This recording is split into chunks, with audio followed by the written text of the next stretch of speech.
Assalamu alaikum wa rahmatullahi ta'ala wa barakatuh. Alors, nous continuons en fait le cours concernant la thermodynamique appliquée. Alors, aujourd'hui, on va s'intéresser par rapport aux turbines à gaz. Alors, plus précisément sur les cycles de Brighton sans récupérateur de chaleur.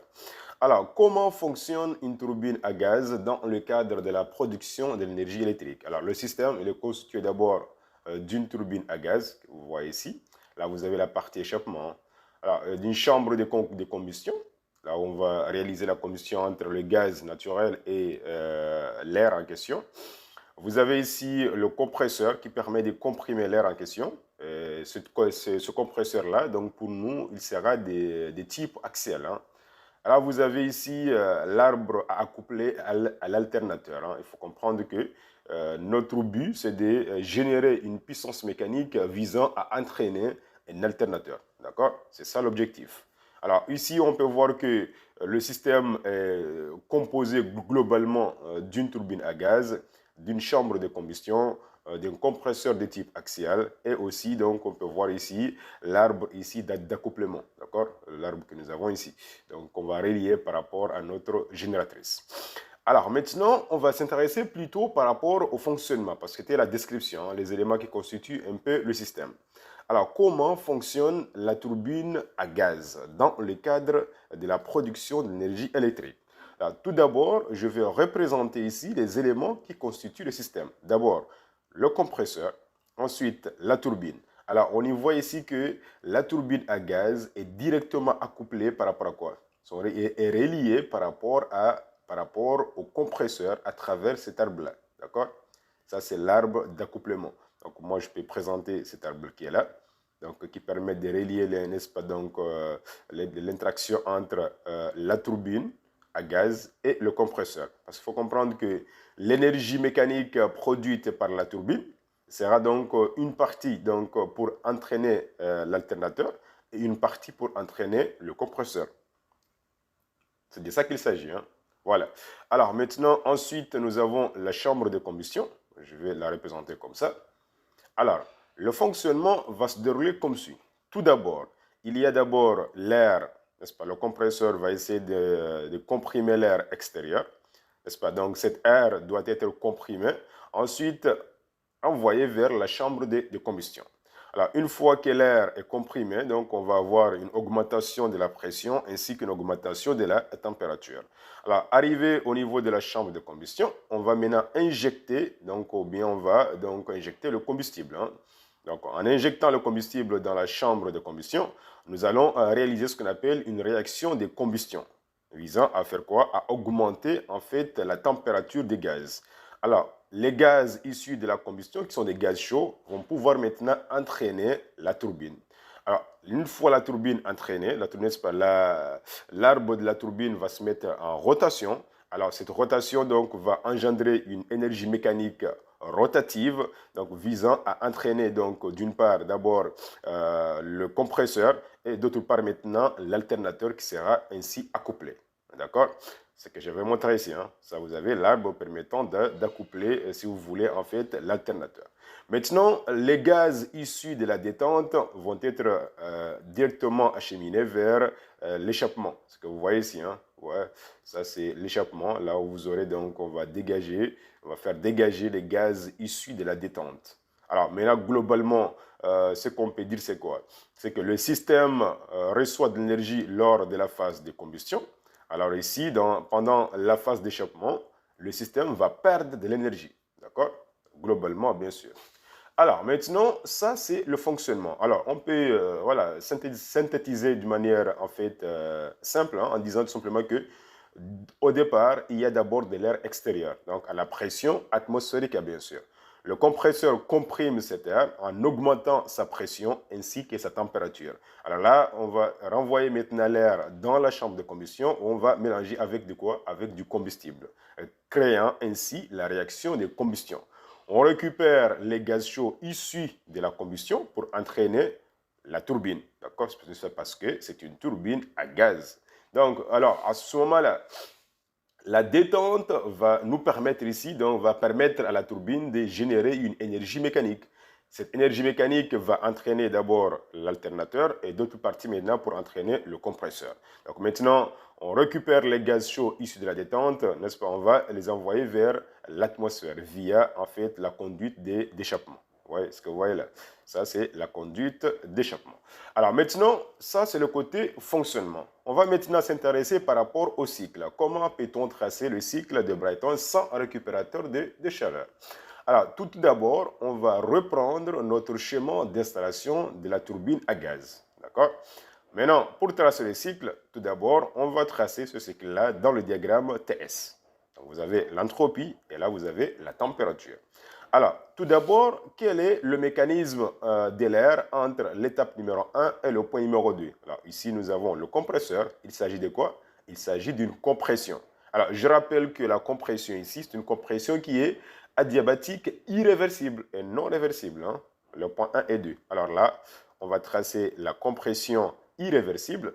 Ensuite, l'étape entre 2 et 3, nous avons ici de la combustion. Et la combustion peut être en fait assimilée à quoi? À un chauffage isobare. D'accord? Chauffage isobare dans le diagramme TS. Voilà la lueur. D'accord? Augmentation de la température tout en maintenant la pression constante. Alors, ici, le système reçoit de l'énergie. Donc, ça, c'est le Q1 reçu, bien sûr, par le système, ou bien reçu par le fluide, en fait, caloporteur, qui est en fait l'air, bien sûr. Alors, on peut regarder maintenant entre le point 3 et le point 4. Qu'est-ce que nous avons? Nous avons une détente. Alors, pour nous, la détente, elle doit être considérée comme étant une détente réelle. On peut l'appeler détente réelle ou bien détente adiabatique irréversible. Donc, dans une détente adiabatique irréversible, l'entropie, en fait, augmente. Par contre, la température diminue. Donc, voilà la détente irréversible. D'accord? Maintenant, entre le point 4 jusqu'au point 1, donc on peut voir que ce sont les gaz issus de la détente qui vont se refroidir à travers, n'est-ce pas, l'air extérieur. Alors, dans ce cas-là, on parlera plutôt de quoi? D'un refroidissement qui sera isobare. Voilà. Donc, le point 4 jusqu'au point 1, nous avons un refroidissement isobare.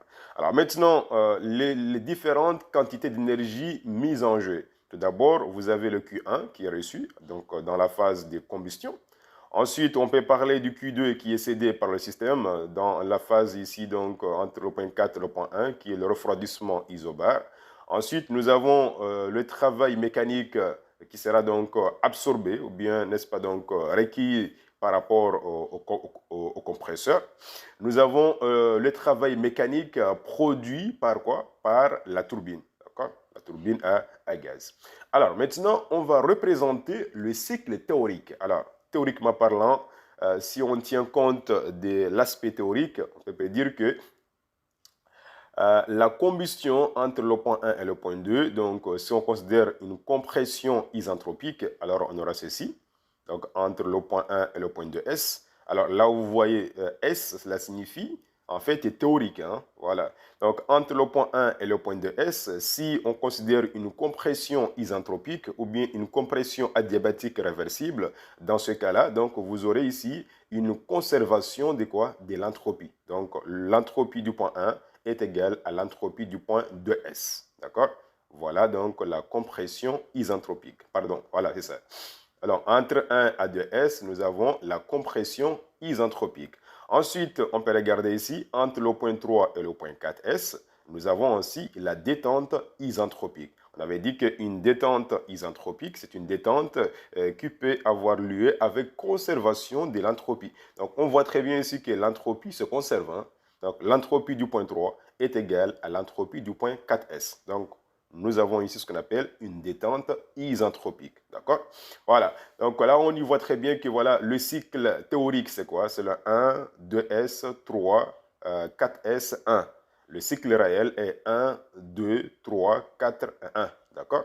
Voilà. Donc, si vous voulez, donc, si par exemple, dans l'énoncé, on vous dit que la compression est isentropique, alors la transformation est de 1 à 2S. D'accord? 1 à 2S, 3. Maintenant, si on vous dit encore que la détente est isentropique, donc on aura 3, 4S, et puis on va fermer par 1. D'accord? Voilà ce qu'on appelle un cycle théorique. Alors, si par exemple, on vous dit que la détente, dès lors on vous donne le rendement isentropique du compresseur et le rendement isentropique de la turbine, alors il faut déjà penser ou bien comprendre que vous avez donc affaire avec un cycle réel. Donc, le cycle réel est le suivant. D'accord? Mais néanmoins, ces points-là, vous devrez les représenter pour pouvoir en fait évaluer en fait les différentes caractéristiques de ce point afin d'évaluer les caractéristiques des points réels. Hein, parce que vous ne pouvez pas avoir la température du point 2 sans pourtant évaluer d'abord la température du point T2S. D'accord? Il faut d'abord avoir la température du point 2S avant d'évaluer la température du point 2. Alors ici aussi, même chose, vous ne pouvez pas évaluer la température du point 4 sans pourtant d'abord évaluer la température du point 4S. D'accord? Donc là, c'est tout à fait logique que lorsque vous travaillez dans un cycle réel, il faudrait que vous présentez le cycle comme suit. D'accord? Super. Maintenant, si c'est un cycle qui est théorique, maintenant, vous pouvez éliminer le point 2 et le point 4, hein, d'accord? Parce que ça ne concerne pas le cycle théorique. Le cycle théorique, on aura ici, donc, on va monter comme ça, d'accord?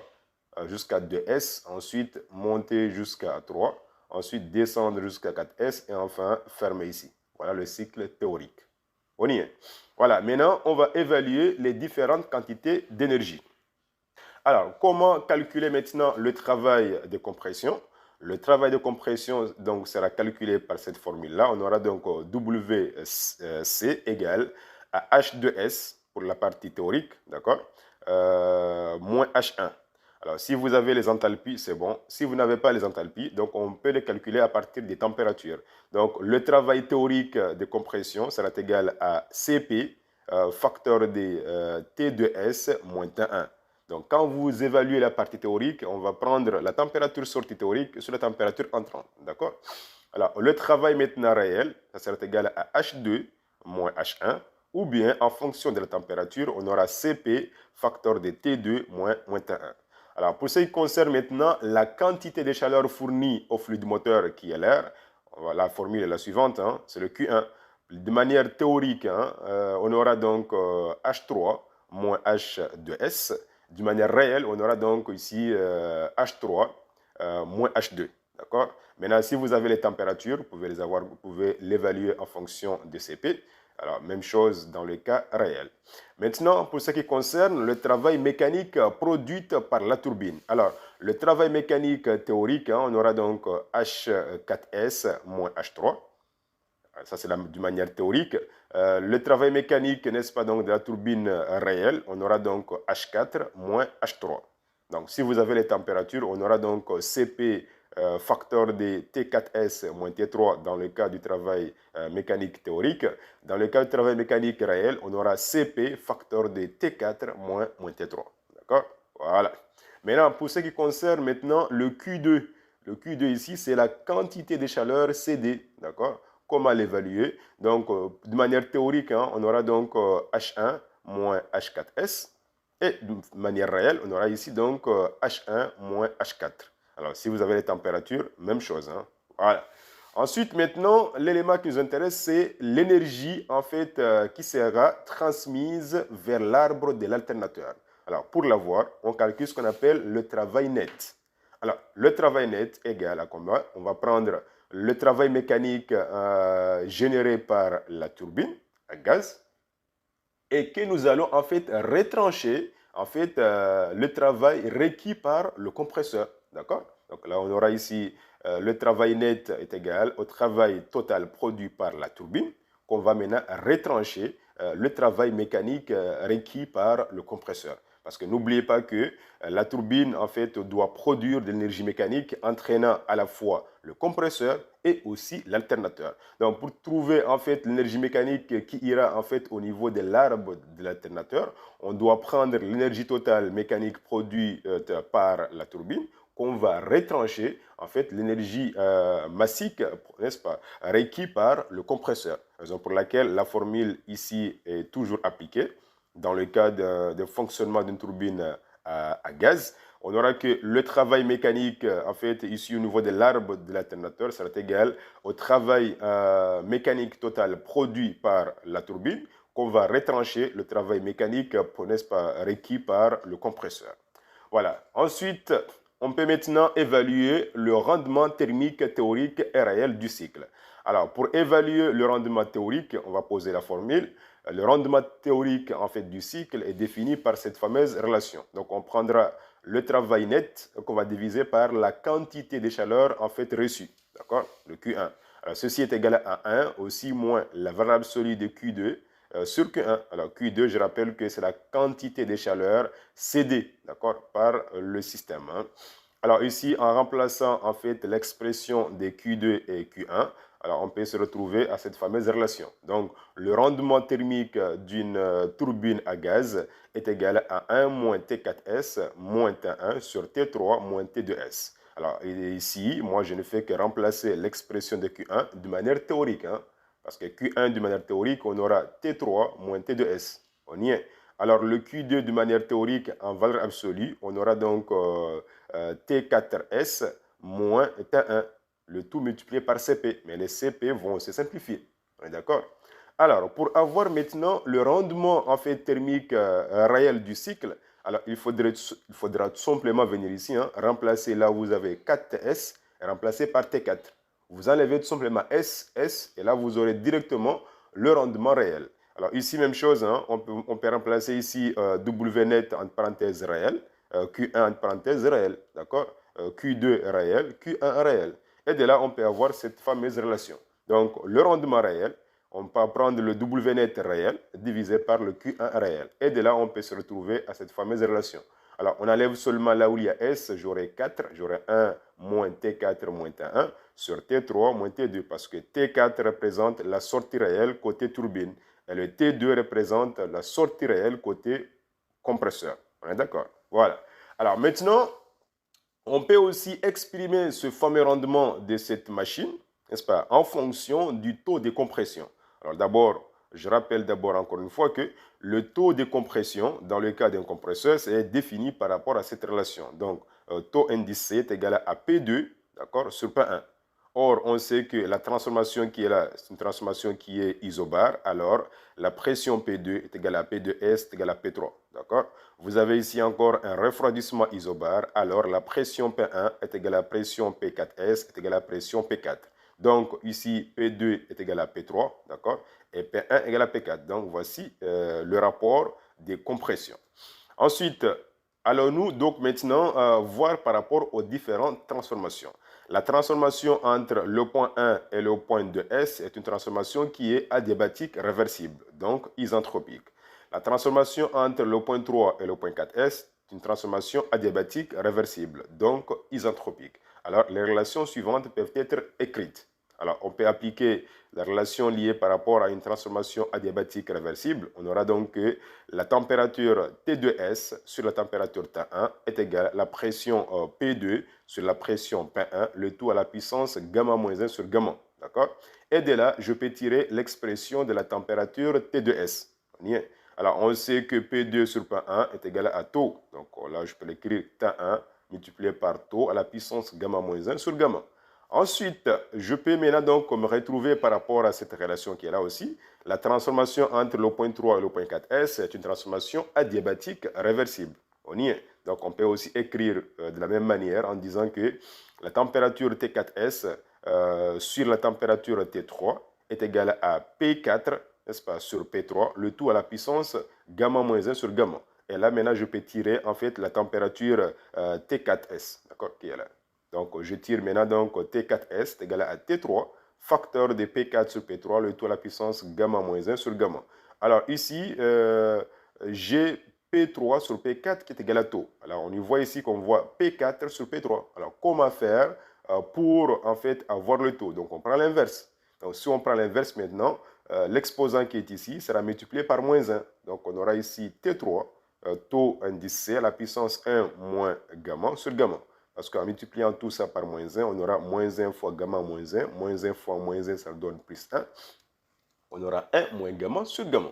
Alors maintenant, pour exprimer le rendement en fait, thermique théorique du compresseur, de la turbine à gaz, en fonction du rapport de compression, on peut maintenant reprendre cette fameuse expression qui est ici, en remplaçant donc T4S par son expression et T2S par son expression. D'accord? En remplaçant, on trouvera donc l'expression suivante. Hein. Et de là, maintenant, on peut factoriser par taux à la puissance 1 moins gamma sur gamma. Maintenant, en factorisant, on peut se retrouver à ce numérateur-là et aussi à ce dénominateur qui est identique. Hein.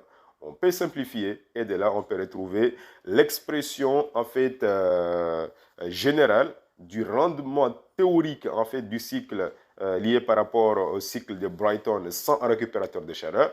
Alors, ce rendement s'écrit comme suit, égal à 1 moins T4S moins T1 divisé par T3 moins T2S, qui est égal à aussi à 1 moins le rapport de taux de compression, donc à la puissance 1 moins gamma sur gamma.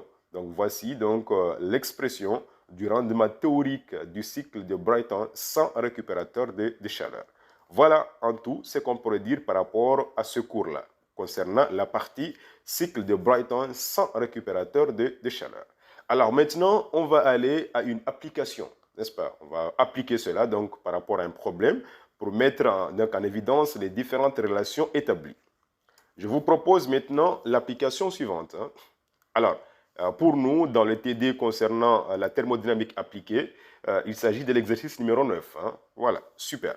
Alors là, on nous dit ici que le taux de compression dans une installation de turbines à gaz fonctionne suivant le cycle des Joule, appelé Brighton, bien sûr, ayant donc un taux de compression de 8 et la température supérieure du cycle hein, sortie de la chambre de combustion est T3 égale à 700 degrés Celsius.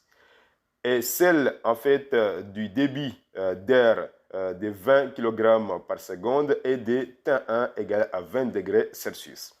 Le rendement interne relatif de la turbine et du compresseur sont respectivement égaux à 0,85 et 0,83. Alors, on considère que le CP, qui est la capacité calorifique à pression constante de l'air, est égal à 1,005 kJ par kg. Et maintenant, ici, nous avons gamma est égal à 1,4. 1,4. Et maintenant, qui reste en fait invariable hein, tout au long du cycle. Alors, l'installation est composée d'un seul corps de turbine, ce qui est important à préciser. D'accord? On n'a pas deux corps, hein, c'est un seul corps, qui est accouplé hein, au compresseur. Alors, la question demandée ici, on demande de calculer dans un premier temps le travail réel produit par la turbine, le travail réel consommé par le compresseur et le travail en fait utile réel du cycle. Ensuite, on nous demande de calculer la puissance utile réelle de la turbine de cette fameuse installation. Question numéro 3, on demande de calculer la quantité de chaleur fournie au fluide moteur lors de la combustion. Et enfin, on demande de calculer le rendement thermique de ce cycle. Alors, étant donné qu'on nous demande de calculer le rendement thermique et qu'on nous présente les rendements isentropiques en fait du compresseur et de la turbine, alors il s'agit effectivement du rendement réel, d'accord? Rendement réel du cycle. Voilà, super. Donc, voilà notre NOC. Hein. On va essayer donc d'appliquer à travers cette application, n'est-ce pas, ce fameux exercice-là, les différentes notions vues à travers le cours hein, concernant le cycle de Brighton sans récupérateur de chaleur. Alors, on va passer à la résolution. Tout d'abord, on demande de calculer dans la question numéro 1 le travail réel produit par la turbine, le travail réel consommé par le compresseur et enfin le travail utile réel du cycle. Alors, là, nous avons déjà ce cycle, n'est-ce pas, le mécanisme qui est là. D'après le cours hein, qu'on vient tout juste de voir, voici comment tracer le cycle. Hein. Alors, moi, je ne fais que reprendre le cycle que nous avons eu à tracer tout de suite. Hein. Voilà. Alors, maintenant, on peut voir la compression réelle, hein, le chauffage réel. Et là, vous avez la détente réelle. Ensuite, vous avez le refroidissement réel. Alors, question 1, tout d'abord, c'est on va calculer d'abord le travail réel produit par la turbine. Alors, pour déterminer le travail réel produit par la turbine, on va appliquer la formule suivante. D'accord? Alors, on sait que le travail réel produit par la turbine, c'est le travail donc généré par le point 3 vers le point 4. Hein? D'accord? Entre 3 et 4. Alors, ici, on peut prendre est égal au rendement isentropique hein, multiplié par le travail théorique.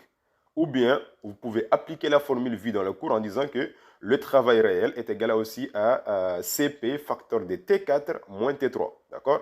Je peux appliquer cela. Ou bien, je peux utiliser le rendement isentropique que je peux multiplier par le travail théorique. Le travail théorique, c'est quoi? C'est CP facteur de T4S moins T3. D'accord?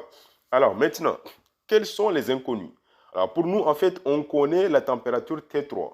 Température T3, c'est quoi? C'est la température sortie de la chambre de combustion. D'après l'énoncé, est égal à 700 degrés Celsius. Alors notre inconnu, c'est quoi? C'est T4S. On doit chercher ça. Alors, on va se rappeler d'abord que la transformation entre le point 3 et le point 4S, c'est une transformation qui est quoi? Qui est adiabatique, réversible, donc isentropique. Hein. D'après le cours encore, hein, nous avons déjà établi cette relation. Donc, la température T4 est égale à T3, facteur de P3 sur P4, le tout à la puissance 1 moins gamma sur gamma. Alors, on sait que le rapport entre P3 est égal à P2, d'accord? La pression P3 est égale à la pression P2 parce que nous avons ici une transformation isobar. Alors, le P4 est égal à P1, donc P1 égale à P4, refroidissement isobar. Donc, on peut avoir que la température T4S est égale à T3, facteur de taux de compression à la puissance 1 moins gamma sur gamma. Alors, ici, on connaît les données. La température T3, nous avons 700 degrés Celsius. Il faudra la convertir en Kelvin. Donc, on aura ici 700 que je vais ajouter plus 273 pour que la température soit en Kelvin. Maintenant, ici, le rapport de compression d'après l'énoncé, nous avons 8. Hein? Donc, on aura 8 à la puissance 1 moins gamma sur gamma. Et après calcul, on trouvera ici une valeur de 537,14 Kelvin. Alors maintenant, pour avoir en fait le travail réel, on va dire que le travail réel produit par la turbine, qui est le travail mécanique, est égal au rendement isentropique de la turbine, qui est 0,85, multiplié par le CP de l'air, qui est égal à 1,005, facteur de la température T4S, que nous avons ici, moins la température T3. Alors, ici, en prenant cette addition, en faisant l'addition qui est là, vous aurez une valeur de 973. Hein. Alors, en faisant les calculs, voilà le résultat. Ensuite, pour déterminer le travail réel consommé par le compresseur, on va poser la formule. Hein. On sait que le travail en fait réel consommé par le compresseur, c'est le travail en fait de 1 à 2, d'accord? De 1 à 2. Voilà, je l'ai mis ici. Hein. Alors, on peut prendre est égal au travail en fait théorique du compresseur divisé par le rendement isentropique. Hein. C'est une formule que nous avons déjà vue, je pense, dans le cours concernant la partie compresseur axial, hein, les compresseurs axiaux. On a vu ces différentes relations. Alors là, maintenant, on sait que le rendement isentropique d'un compresseur, n'est-ce pas, est égal au travail théorique sur le travail réel. Donc, je peux utiliser cette formule-là pour tirer le travail réel aussi. Hein. Donc, j'aurai le travail théorique divisé par le rendement isentropique du compresseur. Alors maintenant, quel est le travail théorique entre 1 et 2S? Alors, j'aurai ici CP, facteur de T2S moins T1. Voilà ce que j'ai marqué ici, hein, sur le rendement isentropique du compresseur. Alors maintenant, notre inconnu ici, c'est quoi? C'est la température T2S. Alors, pour l'avoir, on va appliquer les mêmes relations que précédemment parce que nous avons une transformation qui est isentropique. On aura que la pression P1, n'est-ce pas, T1 P1 à la puissance 1 moins gamma sur gamma est égale à T2S, d'accord? P2 à la puissance 1 moins gamma sur gamma. Et là, je peux trouver la valeur de quoi? De T2S. Hein? Donc, je peux tirer directement ici la température T2S. Alors là, maintenant, la température T2S est égale à T1, facteur de 1 sur taux à la puissance 1 moins gamma sur gamma. Et là, maintenant, si j'enlève, en fait, je vais amener le taux vers le numérateur, j'aurai T1 à la puissance gamma moins 1 sur gamma. D'accord? Voilà. Ou bien, je peux laisser comme ça. Hein. D'après le cours, nous avons écrit T1, taux C à la puissance gamma moins 1 sur gamma. Parce que si j'enlève le dénominateur vers le numérateur, j'aurai taux à la puissance moins 1. Moins 1 fois 1, ça me donne moins 1. Moins 1 fois moins, ça me donne plus. Donc, j'aurai gamma moins 1 sur gamma.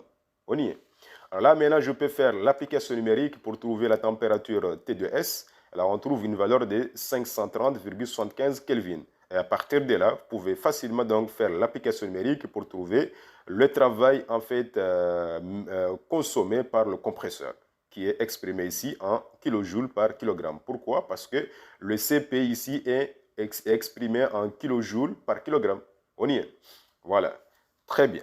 Alors maintenant, autre chose. On peut maintenant à partir de là donc voir que j'ai en fait la valeur du travail WC réel. Maintenant, on peut maintenant donc chercher le travail utile réel du cycle, hein.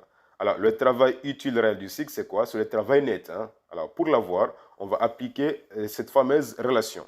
Alors, on sait que d'après le cours, hein, le travail utile réel, qui est le travail net réel, est égal au travail produit par la turbine, qui est le travail mécanique généré par la turbine, que je vais en fait retrancher le travail consommé par le compresseur. Maintenant, en remplaçant les données, j'ai déjà calculé en fait le travail mécanique produit par la turbine. J'ai déjà calculé le travail mécanique consommé par le compresseur. Et là, je peux faire la différence, hein. Et là, je me trouve à une valeur de combien? De 84,45 kJ par kilogramme. On y est. Alors, autre question maintenant, on nous demande de calculer la puissance utile réelle de la turbine. Alors, comment la voir? Je connais le travail mécanique massique de la turbine. Alors maintenant, je peux maintenant appliquer cette formule en disant que la puissance utile réelle de la turbine est égale au débit massique du fluide caloporteur multiplié par le travail utile réel. D'accord? Maintenant, quand on va parler de l'installation, dans ce cas-là, on doit tenir compte du travail net. Pourquoi? Parce qu'on nous parle de l'installation. Donc, quand on parle de l'installation, on va voir ce que le système fournit par rapport à quoi? Par rapport au milieu extérieur. Donc, on va utiliser plutôt le travail net pour calculer la puissance utile réelle en fait, de cette installation. On y est. Alors maintenant, en faisant les calculs, hein, on trouvera une valeur de 1698 kW. Alors, pour l'amener en mégawatts, on aura 1,698 MW. Hein. Alors, quand vous multipliez donc un travail massique par un débit massique exprimé en kilogrammes par seconde, la réponse sera directement en kilowatts. On est d'accord? Voilà. Ensuite, maintenant, on nous demande de calculer la quantité de chaleur fournie au fluide moteur lors de la combustion. Alors, par définition, on sait que la quantité Q1 réelle fournie par le fluide moteur lors de la combustion sera égale à Cp facteur de T3 moins T2. Alors, je tiens ici à préciser que si le rendement de la chambre de combustion n'était pas égal à 100%, parce que nous, on ne nous a pas donné cette valeur-là, d'accord? Donc, on considère que la combustion, elle est comment? Elle est théorique, hein, elle est stéchiométrique, une combustion neutre. Donc, si nous avons une combustion neutre, alors le rendement est égal à 100%. Alors, dans le cas où on vous fournit le rendement de la chambre de combustion, alors la valeur de la quantité de chaleur en fait fournie par le fluide moteur, n'est-ce pas, lors de la combustion, sera égale maintenant à cette relation qui est là. On va prendre Cp facteur de T3 moins T2. On va diviser par le rendement de la chambre de combustion. Il ne faut pas l'oublier. Voilà. Maintenant, comme le rendement ici, on ne nous a pas donné, donc on considère que le rendement de la chambre de combustion est égal à 100%. Donc, on peut faire nos calculs. Donc, maintenant, on peut remplacer T3. Est-ce qu'on a T3? T3, on l'a. Est-ce qu'on a T2? On n'a pas T2. On doit chercher la température réelle sortie au niveau du compresseur. Alors maintenant, on pose la formule. On sait que le rendement isentropique du compresseur est égal à T2S moins T1 divisé par T2 moins T1, c'est-à-dire travail en fait théorique sur le travail réel. Donc là, maintenant, on peut tirer la température T2. D'accord? Donc, on peut utiliser l'expression du rendement isentropique pour trouver la température réelle. Raison pour laquelle j'avais dit au niveau du cours que, en fait, on ne peut pas évaluer la température T2 si on ne connaît pas la valeur de la température T2S. Il faut tout d'abord évaluer la température sortie théorique afin d'évaluer la température sortie réelle en utilisant quoi? Le rendement isentropique. Voilà. Donc ici, on trouve que la température T2 est égale à T1 plus T2S moins T1 sur le rendement isentropique du compresseur. Alors maintenant, on peut faire l'application numérique parce qu'on connaît T2S. Hein. On l'a déterminé dans la question numéro 1. Donc en faisant les calculs, on trouve que la température T2 est égale à 579,44 Kelvin. Alors maintenant, connaissant la température T2, hein, on peut facilement calculer la quantité réelle des chaleurs fournies au fluide moteur lors de la combustion. Alors maintenant, dernière question, c'est de calculer le rendement réel du cycle. D'après le cours, le rendement réel du cycle, on avait dit qu'on peut prendre le travail net réel divisé par le Q1 réel. D'accord?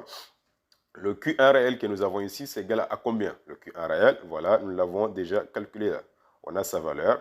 Et maintenant, la valeur des WU réel, qui est le travail net réel, voilà sa valeur. D'accord? En faisant maintenant le calcul, on se retrouve à une valeur d'un rendement de 0,2146 qui correspond à 21,46%. Alors, une petite remarque à faire, hein. Qu'est-ce que vous remarquez par rapport à la production utile? Alors, on voit très bien, par exemple, que en fait, la turbine, vous avez produit un travail mécanique massique de combien? De 372,33, dont en fait les 287,88 sont directement absorbés par quoi? Par le compresseur, hein? Alors, vous voyez, par exemple, pour une telle production, il n'y a que 84,45 kJ par kilogramme qui ira au niveau de l'arbre de l'alternateur. On voit très bien que le maximum, en fait, n'est-ce pas, le maxi de la production, en fait, issu de la turbine, sera automatiquement absorbé par le compresseur. Donc, on peut voir ici que c'est à peu près hein, le 2 tiers même. Le 2 tiers de la production est directement donc, voilà, donc, absorbé par le compresseur.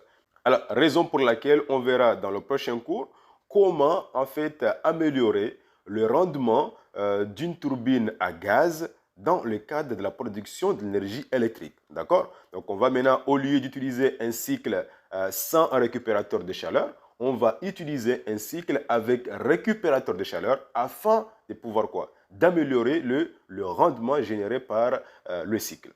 D'accord? Ça sera donc le cours donc, de la science suivante. Alors, une chose, hein. Alors, c'est ici par rapport au CP/DLR, hein, j'ai oublié en fait le cas parce que normalement c'est 1,005 kJ par kilogramme Kelvin. D'accord? Voilà, j'ai oublié Kelvin ici. Hein. Vous pouvez, vous pouvez l'ajouter en fait voilà, dans votre énoncé parce que c'est une erreur de frappe. Voilà, je vous remercie.